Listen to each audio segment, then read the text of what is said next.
Investing in renewables has become highly popular, as they are not just sustainable and contribute to achieving our climate targets, but they offer attractive and stable returns. 4 elements are key when investing in renewables.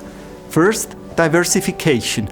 Diversification is important from a regulatory perspective, as governments interfere in the energy market very differently with subsidies, taxes, and other measures.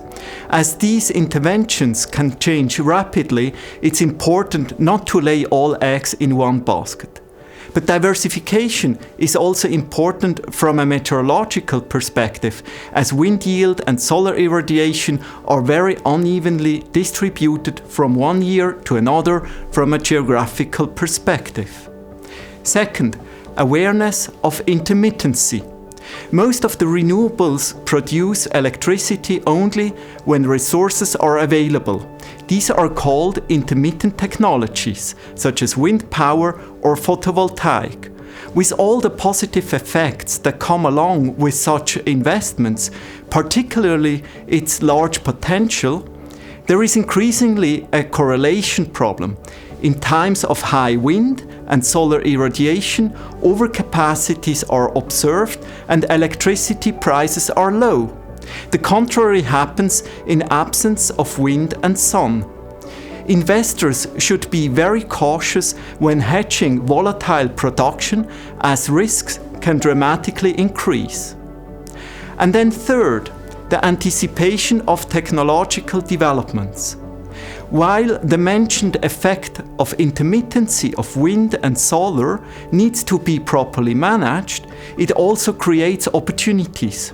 Overcapacities in time of high wind and sun can be used for storage or used to produce renewable heat or fuel. I see that we are standing at the doorstep of massive investments in this field, and that our way of fueling ships, trucks, public transport, and to a certain extent also aviation will dramatically change.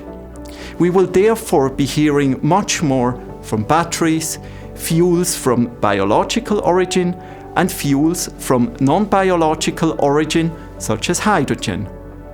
And then fourth, the choice of the point of entry. I have seen many investors seeking to invest in operating assets only. Operating assets normally show strong and continuous yield, being very attractive for institutional investors. We see, however, also some striking arguments of combining this strategy with solid development activities.